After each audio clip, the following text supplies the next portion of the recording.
сайн байцгаана уу? Дахиад Нараг Хамины блогтой тавтай морил part 2-ыг орууллаа. Яагаад цав ахуулах болсон шалтгааныхаа талаар би ярив. За энэ бол би ярих уу байх уу гэж бодож байгаад ярихаар шийдсэн. Зориг гаргаад энийг ярихын тулд өөрөөсөө маш их зориг гаргасан гэж та бүхэн ойлгоорой. Миний ер нь энэ YouTube дээр оруулдаг миний блогууд өөрийнхөө түүхүүдийг ярьж байгаа зорилго нь ямар зорилготой вэ гэхээр мэдээж намайг маш олон эмэгтэйчүүд үздэг. Энэ эмэгтэйчүүдтэй хэрвээ над шиг ийм зүйл тохиолдсон бол энэ зүйлсээс гарах ийм арга замууд байна. Мэдээж дандаа гараад идэгсэн туулаад өнгөрсөн зүйлсүүдээ яриад явж байгаа болохоор би яг одоо болж байгаа зүйлсүүдийг би ерөөсөө ярьдаггүй. Энэ бол сав ахуулах бол яг одоо болж байгаа зүйлүүд би анх удаага ярих чинь. Яагаад тэгэхээр маш олон эмэгтэйчүүд сав ахуулах хаалганд ордог гэж манай эмч хэлсэн. 20 наснаас доош 20 нас хүртэлх хүүхдүүд, залуу хүүхдүүд бол ерөнхийдөө маш ховор ордог. Ямар тохиолдолд ордог вэ гэхээр мэдээж ямар нэгэн савны хорт хавдар ч юм уу өөр эрүүл мэндийн шалтгааны улмаас савны хаалганд ордог. 30-аас дээш насны хүмүүс ихэвчлэн дандаа ордог. Ямар шалтгааны улмаас гэвэл мэдээж нэгдүгээрт нь хорт хавдар, хоёрдугаарт нь одоо сав унжилт, миний шиг энэ онштой сав нь унжсан. Ямар үед сав нь унждаг гэхээр мэдээж хүүхэд төрүүлэхээр би 4 хүүхэд гаргасан. Тэгээ 4 хүүхдээ хамгийн сүүлийнх нь миний 4 дахь хүүхэд бол 35 үеийнхтэй дутуу төрсөн байхгүй юу? Өөрөө ус маань 3 хуруу нэгдээд эмнэлэгдэр очсон. Тэгээ энэ шалтгаан нь энэ ерөөсөө сав унжилттай холбоотой байсан. Тэгээ эмч хэлж байгаа хгүй. За би мэдээж одоо ингээд ахиж хүүхэд гарахгүй гэж төлөвлөж байгаа болохоор нэг талаараа за одоо би хүүхэд гарахгүй чинь энийг хийлэхэд яах вэ гэж бодож байгаа байхгүй. Нэгэтэйгүр энэ миний эргэтэн учраас надад маш хэцүү байгаа. Яагаад тэгэхээр байгаа юм байрандаа л баймаар байна шүү дээ, тий. Хүн болгон угаасаа хүсэхгүй шүү дээ иймэрхүү зүйлийг. Тэгээд минийх болохоор 4 дахь хүүхэд маань өөрөө ингээд эрт төрсэн болохоор ахаад хэрвээ чи дахиад хүүхэдтэй болох юм бол чи хүүхэд чинь дутуу гарах. Харин чи 35 үеиг хүртэл явсан байна. Сайн явсан байна. Одоогийн байдал, нөхцөл байдал чиний энэ одоо өтрийн унжилтан дээр хүүхэд тогтохгүй. Маш их золболт үүснэ гэж байгаа байхгүй юу?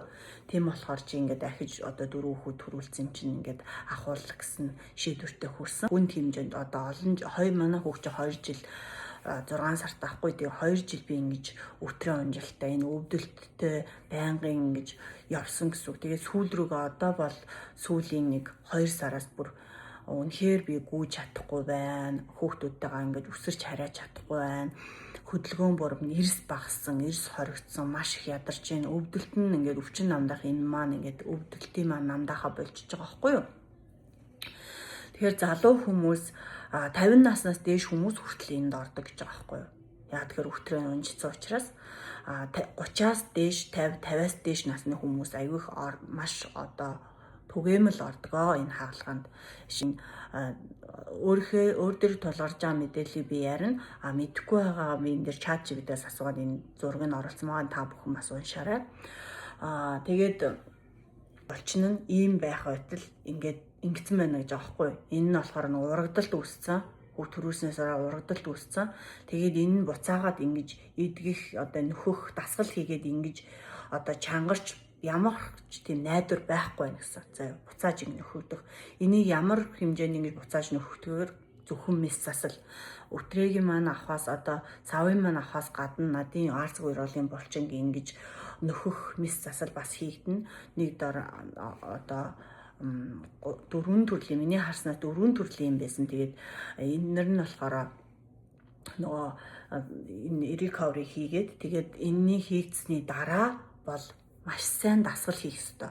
Бүр үнэхээр сайн дасгал хийгээд тэгээд бүр илүү ингээд чангараад илүү гоё болно гэж байгаа байхгүй юу? Тэгэхээр би одоо энэнийхээ хаалганыхаа ортыг дараа үнэхээр маш сайн дасгал хийх. Тэгээд бас нэг шалтгаан нь энийг хэлвэл та нарт таалагдахгүй байх. За юу яриад байгаа юм бэ энэ ороо тий. Төрхийн өвдөлтийг угаасаа төрхийн одоо өвдөлт намдах тариагүйгээр бид нар давж чадахгүй штэ гэж хэлэх байх. Гэхдээ уучлаарай. 3 хүүхдээ гуруулангийн би цэвэр өөрөөрөө өвдөж гаргасан заяа. Би ямар нэгэн тариа юу ч хэрэглээгүй. Тэгээд 4 дахь хүүхдэрээ манай нэг таньдаг хүн найз бити хин нэгний үгээр сонсож хин нэгнийхээр ингэж туршлагаар нь өөр дээрээ золиос болоорой гэж би бас хэлмээр байгаа. Тэрний нэг жишээ би. Тэр хүн юу гэж хэлсэн мэхээр за чи одоо 3 хүүхдээ өөрөөрөө төрүүлээ. Одоо болоо чи өстө ямар амар төвчээртэй өстө зовцсон. Одоо тэгж орчин үе зохоо болцсон штэ нороо. Чи одоо тэр мэдээ алдуулах тариа хийлгээл тэгэл чи юу ч мэдрэхгүй унтчаагаал төрнө гэж тэгсэн байхгүй юу. Тэгээ би мэдээж нэг ч хийлгээг уучраас эмчтэй очисон чи Америкт угаасаа тэрийг чинь зүгээр хийхүү л гэл асуугаад идэм билээ. За Америк төрхөөр та өвдөл намдах хийлхүү яаж ийж гэнэ. Тэгээ би нэг 4 хуруу нэгдэ хийлгээд тэгсэн чинь ухаад унтсан. Тэгээд босоод ирсэн эмч за өвдөл намдах чинь угаасаа үйлчлэг нь гарцсан байна. Тийм болохоор ахаад бид нэр ингээд хийх хэрэгтэй байна гэж тэгсэн байхгүй. Тэгээ би за тгийгээд зөвшөөрөөд ахаа 2 удаа би өвдөлт намдах нуруугаа нугас руугаа ингээ өвчин намдах тариа хийгээ бэлхүүснээс доош мдээгүй болсон гэсэн. Энэний сайд эффект нь энийг хийлгэж явах энэ одоо явцад эмнэлэг дээр заяа төрж явах тэр үед танд ямар ч ус өгөхгүй зөвхөн ингээд мөсөл өгнө. Мөс ингээд амар их цанган заяа бүр үнэхээр за ингээд хийлгээд өвдөлтгөө төрчлөө. Төрсний дараахын сайд эффект нь бүр үнэхээр хор уршигтай. Тийм болохоор залуу охтуудаа та нар үнэхээр төрхөөр шийдсэн бол ямар нэгэн эрүүл мэндийн асуудал байхгүй бол өөрөөрөө төр. Яагаад гэж удаан хугацаанд таны эрүүл мэндэд илүү ашигтай байхгүй юу? 30 нас, 40 насны дээрээ, 50 насны дээрээ та саваа ахуулах хэрэг байхгүй гэсэн. Та дахиж зовох хэрэг байхгүй гэсэн үг байхгүй юу?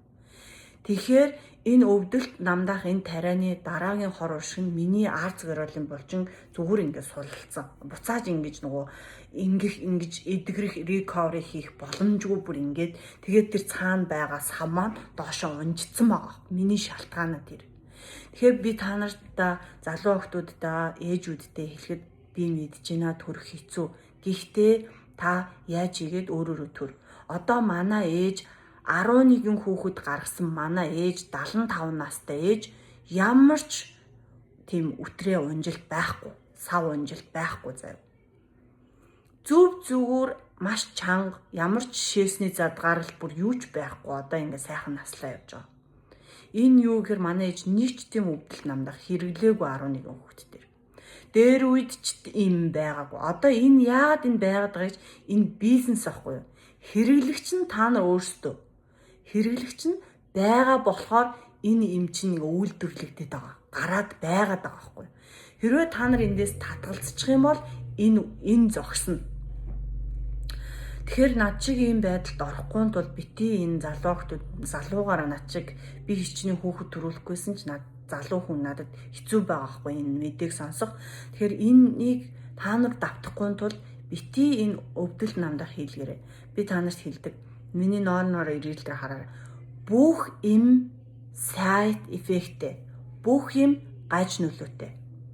Тийм болохоор ам руугаа орж байгаа, бие руугаа тарж байгаа тэр тариануудаа маш сайн судалж бүр ёстой нөгөө хэлдэж ясын цайтал шалгана гэдэг шиг бүр ингээд шалгасчсныхаа дараа баталсныхаа дараа одоо үнэхээр ингээд энэ надад тэдэн сарын хугацаанд миний энэ өвчнийг эдгээгээд дараа нь жоохон энэ сайд эффект нь би ингэж давах юм байна гэдгийг судалсныхаа дараа та тэр сонголтыг хийгээрэй.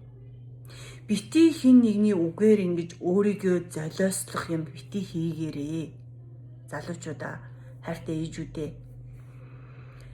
Тийм болохоор би та нарын одоо та нарт ингэж одоо өөршгөө зовлон мэдрүүлэхгүй тулд өөршгөө энэ өвдөлтийг мэдрүүлэхгүй тулд би энэ талаар ярьж байгаа. Түүнээс надаас өөр хин ч ингэж ярихгүй. Хин ч ингэж хувийнхаа мэдээллийг дийлэхгүй.